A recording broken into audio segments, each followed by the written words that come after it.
Today, we're diving into a really radical idea. It's a philosophy that powered one of the biggest entertainment empires on the planet, and it's built on a belief that sounds kind of crazy, that real, long-term success actually requires the courage to tear down the very thing that's making you successful right now. This is the story of Reed Hastings and the revolutionary blueprint he created, the Netflix Code.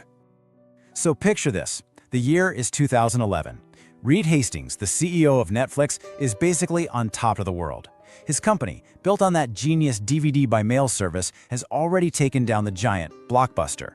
I mean, those little red envelopes were everywhere, right? They were a symbol of a company at the absolute peak of its power. Netflix was the undisputed king of home entertainment, and it really looked like their reign was just getting started. But inside Netflix headquarters, Hastings was seeing a completely different reality.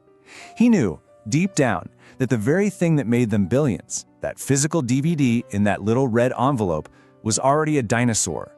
The future wasn't coming in the mail. It was flowing through the internet pipes connecting to everyone's TVs and computers. The future was streaming. And that meant his current, wildly profitable business model, well, it wasn't just maturing. It was a ticking time bomb, destined to become obsolete. So how in the world do you defuse a bomb like that, especially when it's the bomb that's currently paying all your bills? Well, in this explainer, we're going to trace that incredible story. We'll kick things off with what looked like an act of corporate self-destruction. Then we'll rewind to the failure that really forged his entire philosophy and break down the three core pillars of the Netflix Code. We'll look at the strange and powerful systems that put it all into action, reflect on its legacy of reinvention, and finally, figure out what it all means for you, the mandate to disrupt yourself. This brings us to that defining moment. The decision that looked to the entire world like absolute corporate suicide. It was a move so jarring, so seemingly out of touch, that it sent shockwaves through Wall Street and made millions of loyal customers furious. It was called Quickster. To force this big shift to streaming, Hastings made a ruthless decision. He was going to split the company in two. The streaming service would stay Netflix, but the DVD service everyone loved, that was getting spun off into a new, separate company called Quickster. So if you wanted both, you'd now need two accounts, two websites, two separate payments for what was, just the day before, one easy service. The backlash was, well, it was immediate and it was brutal. I mean, just look at this chart. In July 2011, the stock is flying high. Then Quickster is announced, and the stock price just tanks, losing nearly 80% of its value in a few weeks. They lost 800,000 subscribers. It was an absolute, unmitigated catastrophe.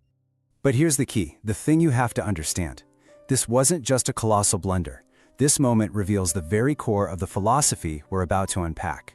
For Hastings, this was a conscious, painful, but absolutely necessary move. He truly believed the only way for Netflix to survive in the long run was to force itself and its customers away from the comfortable, profitable present and into the uncertain but essential future. It was literally an act of intentional self-destruction for the sake of survival. Now, to understand why anyone would risk everything on such a radical move, we have to go back in time. We need to explore the ghost of his past, the professional failure that became the foundation for everything that came next. Hastings' story doesn't begin in Hollywood. It starts in the very precise world of mathematics and computer science. His mind was trained in logic, in systems, in rigor, and he brought that analytical thinking to his first company, Pure Software. But the company struggled and eventually failed, and not because the product was bad, but for a reason that completely shocked him. After it all fell apart, Hastings did a deep dive, a post-mortem, and came to a stunning conclusion. The problem was the culture. It was a traditional corporate culture, just filled with bureaucracy, rules and procedures that choked out talent and slowed everything down. That failure became his crucible, and it led him to meticulously codify a new way of thinking in what's now the famous Netflix culture deck. You see, his failure taught him a really profound lesson. The standard way most companies operate, with endless rules, complex approval processes, layers and layers of middle management, it wasn't just inefficient. It was the direct enemy of the speed and the agility and the innovation you need to survive in a fast-changing world. To build a company that could really disrupt an entire industry, he knew he first had to build a radically different kind of culture. And that brings us to the philosophy at the very heart of Netflix. The solution that grew from the ashes of Pure Software and was stress-tested in the fire of that Quickster crisis. This is the blueprint for innovation, known as the Netflix Code. Now, this code isn't just a list of feel-good values you slap on a poster. No, it's an interconnected, living system designed for one purpose: continuous disruption. And it all stands on three core, mutually reinforcing pillars: high talent density, the doctrine of context not control, and the famously ruthless system of radical honesty called the keeper test. Okay, so the first pillar is the absolute bedrock of the whole system: high talent density. The mandate is to hire and keep only what Netflix calls stunning colleagues. The logic is simple, but it's so powerful. A players thrive when they're surrounded by other A players. Think of it like a professional jazz quartet versus a high school orchestra. The orchestra needs a conductor telling them every single move. But the jazz quartet, they just need the key and the tempo, the context, and they can create magic together. When your team is full of high performers, you don't need tons of rules to manage them. They're self-motivated, they're responsible, and they make everyone around them better. This density of talent makes everything else possible. So how do you manage a team of stunning colleagues, that jazz quartet? Well, you don't micromanage them with control. Instead, leadership's main job is to provide context. And this means being incredibly, relentlessly clear about the company's strategy, its goals, its challenges. So for example, instead of a manager telling a team how to design a new feature, they would explain why the company needs to boost user engagement by 10% this quarter. Once that context is set, you empower that team with the freedom to figure out the how and to make big decisions fast without waiting for 10 layers of approval. It's all about replacing top-down orders with shared understanding and trust. And this brings us to the enforcement mechanism. How do you actually make sure you maintain that high talent density? You do it through a system of radical honesty called the keeper test. Every single manager at Netflix has to regularly ask a simple but brutal question about each person on their team.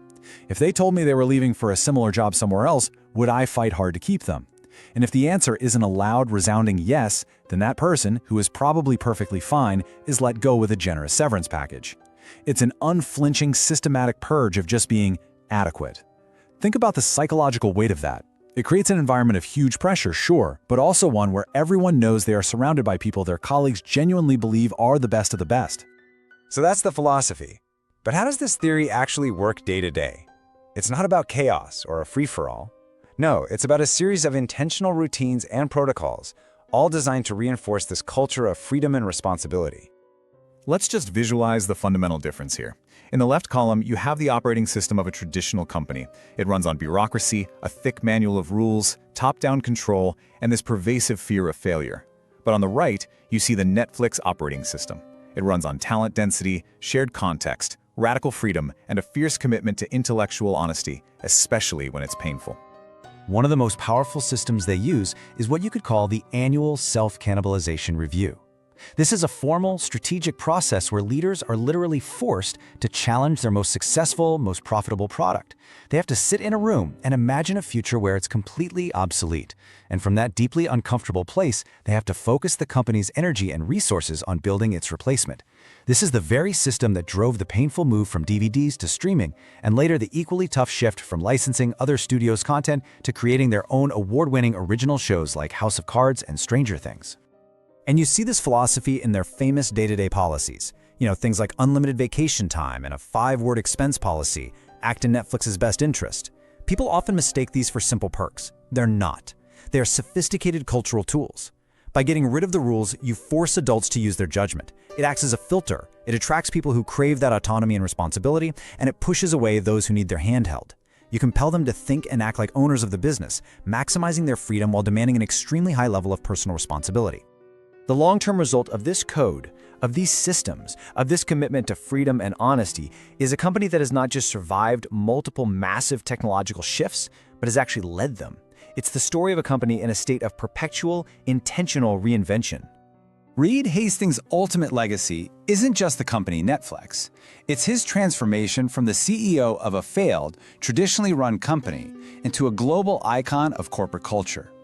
He proved that culture isn't something soft and fluffy. It can be engineered as a strategic weapon. He institutionalized a high-freedom, high-accountability culture and showed the world that strategic courage, the willingness to dismantle your own profitable models, is the most essential tool for long-term survival in any market. So what's the big takeaway from all this? Well, the Netflix code isn't just a playbook for a tech giant in Silicon Valley. At its core, it's a mindset. It's a personal mandate for anyone in any field who wants to stay relevant in a world that is constantly changing. So I want you to consider this, the personal keeper test. Apply this powerful system to your own work, maybe even your own life.